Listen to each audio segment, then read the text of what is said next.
start by asking you about a fund that you are now raising, the Vision Fund. It's supposed to be a fund of $100 billion? Yes. Now, that would be the biggest fund ever raised. So when you told people you were going to raise a $100 billion fund, did they tell you you were a little crazy? Well, some people said. You had a meeting with a man who was the Deputy Crown Prince of Saudi Arabia, who's now the Crown Prince of Saudi Arabia. And as I understand the story, you went in and in 1 hour you convinced him to invest $45 billion. No, it's not true. Okay? 45 minutes, $45 billion. Okay, sorry. Okay, I apologize. In other words, So if you had had... $1 billion per minute. What could you have said that was that persuasive to get $45 billion in one meeting? Well, actually, I said, you came to Tokyo as the first time. I wanna give you a gift. I wanna give you a Masa gift, the Tokyo gift, $1 trillion gift. And he opened up his eyes and said, okay, now it's interesting. All right. So I woke up him and said, here is how I can give you a $1 trillion gift. You invest $100 billion to my fund, I give you $1 trillion. But what is it that you told people? What was the vision that you actually gave them? So one vision, which is singularity. Singularity is the concept that the computing power, computers' artificial intelligence surpass mankind's brains. The singularity is the concept. The word means that is the point at which a computer becomes smarter than a human brain. Yes.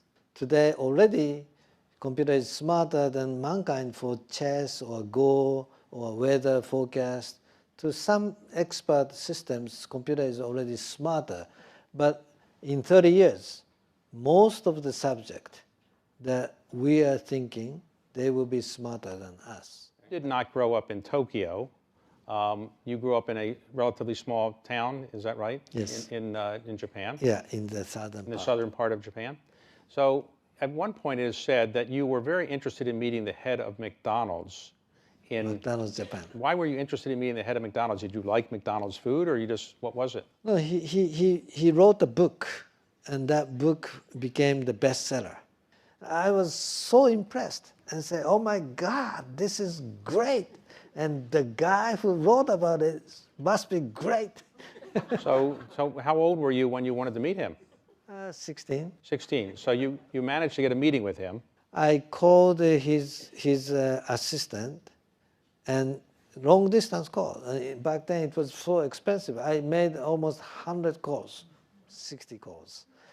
And say, this is my name, I'm a student, and could you ask him to share me some time? And could you ask him? And she said, oh, I will try, but he's not going to meet with a student. I said, well, don't decide by yourself. Let him decide. Okay. So I spoke with the assistant, different assistants so many times, and they don't give me the right answer. So I said, okay, this is a waste of my telephone bill. So I flew into Tokyo. And I said, I came because the phone call becoming more expensive than air ticket. So what happened? And I said, well, tell him exactly the way I said. You don't have to look at me. You don't have to talk to me. You can keep on working, whatever you are doing. I just want to see his face for 3 minutes. Okay. So I'm not bothering him. I'm so impressed and respect him. I want to see him. And if you tell him that I'm not going to bother him, time is money, he says, I'm not going to damage his life, she actually asked. And he said, okay. Actually, he spent 15 minutes with me, talking face to face. And he gave you some advice, which was to learn? Yeah, I asked him, what business should I do? Computer. That's the one. If I were you, at your age, at this time of the, don't look at the past industry, look at the future industry. That's the one, computer industry, that's the one you should focus. If I were you, that's the one. So I said, wow, great. Okay, so he gave you that advice. So you're number one in your class, and then you go to University of California at Berkeley. Yes. But when you were there, I understand you were not being a student so much, you were doing business on the side. Well, I was a good student. But I said, 5 minutes I would allow other than study. I have to make money. I want to earn $10,000 per month, and I will allow myself, 5 minutes a day. So I asked my friends, isn't it a good job that I can earn $10,000 in 5 minutes a day? But my friend said, you're crazy, it's impossible, nothing like that. Do you want to sell drug? So I said, no, I don't want to do that. So I said, okay, what is the best, most efficient use of my time? It's invention. It's invention, and I have to file a patent. If I get the patent, 5 minutes, if I focus, I can come some idea. I can make some idea. So I set alarm clock 5 o'clock, 5 minutes. And tick. In 5 minutes, I said, come, invention, come, come, right? So I did that. And it worked. It worked. You invented a machine that helped people translate languages? Yeah, that one was the electronic dictionary. The first electronic dictionary, many students use electronic dictionary. The first one ever made was by myself. First electric dictionary. Yes. And you sold it to Sharp? To Sharp. And you made a lot of money. Yeah, $1.7 million. So what did you do with 1.7 million then? Well, I used to start SoftBank. Okay, so did you move back? I did one more project. I made another 1.5 million. So I made 3.2 million in 18 months. So that is better than $10,000 per month. Right. I told that to my friend. Look, I got $3.2 million, and I kept working only 5 minutes a day, as I promised you. But then after you graduated and you made these successful inventions, you moved back to Japan. Is that right? Why did you move back to Japan? Not that it's not a great place to move back to, but you're in Silicon Valley area. Why not stay there? I created a company, and my employees asked me to stay, but I said, no. I promised to my mother when I decided to come study in the States. She was crying in the airport, and I said, no, don't cry, Mom. After I graduate from the school, I come back. I promise. She said, no, you don't come back. This is the forever, farewell. No, I promise you, don't worry, I promise you. So I kept my word. All right, so you moved back to Japan, and then you start a company called SoftBank. What was SoftBank's purpose? What kind of business were you in? So that was the beginning of the time of the personal computer got started. So, but there's hardware, not enough software. So I aggregate all kinds of software from the small software houses. And I wholesale to the PC stores.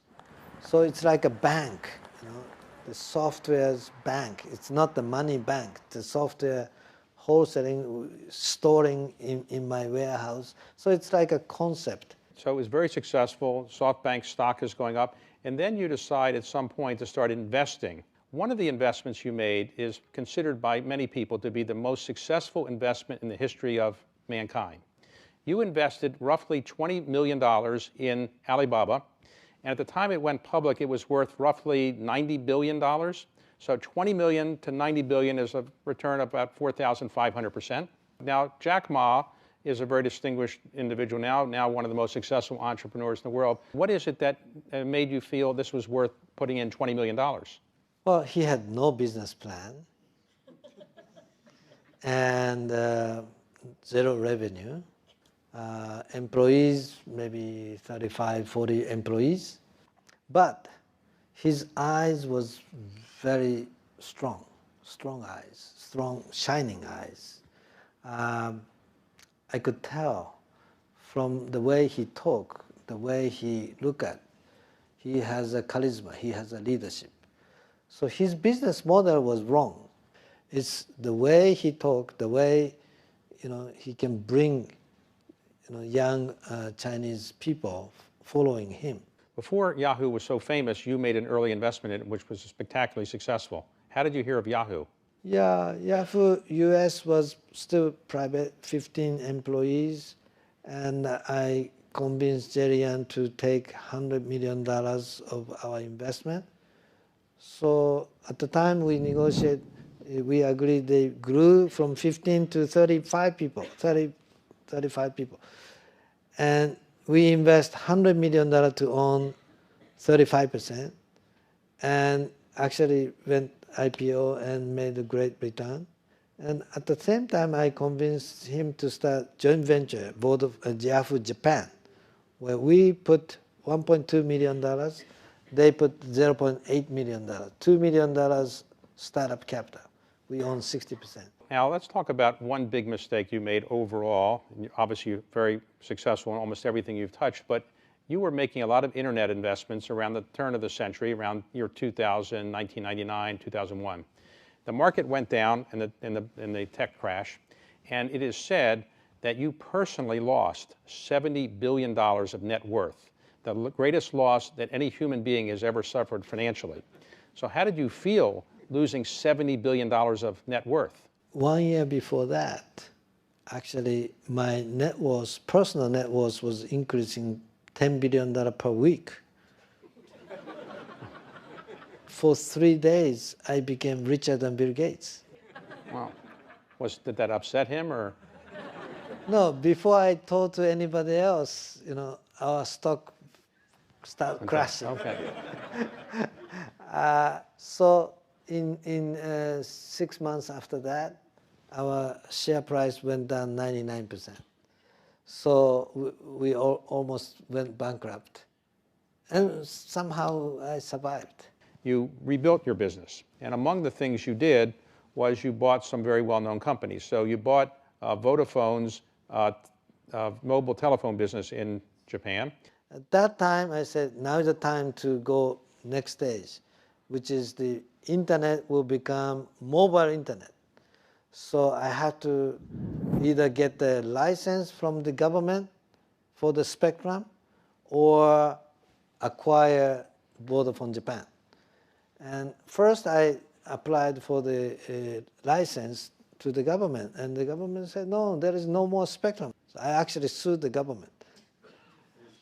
And for 1 year, big fight. But then the Vodafone Japan became available. $20 billion. I had $2 billion, so $18 billion short. So where'd you get the money? So I convinced the bank, that the Vodafone Japan, I'm going to turn around and become successful and become great cash flow. Believe me and lend me money. And they did. They did. And it turned out to be very successful. And recently, you did the biggest investment you've ever made in a company called ARM, ARM, which is a semiconductor manufacturer based in London. Why did you spend $31 billion buying a semiconductor manufacturer when many people think that that's not the future? It's actually $34 billion. 34. Yeah. It's not the manufacturer, it's a design house. They design all the chipset. They have 99% market share for any smartphone that you have in your pocket. ARM has 99% market share, right? In next 20 years, they're gonna ship 1 trillion chips, designed for 1 trillion chips. So I said, this is the company. This is, nobody can live on the earth anymore without chip. Chip is everywhere, in the car, in your refrigerator, everywhere.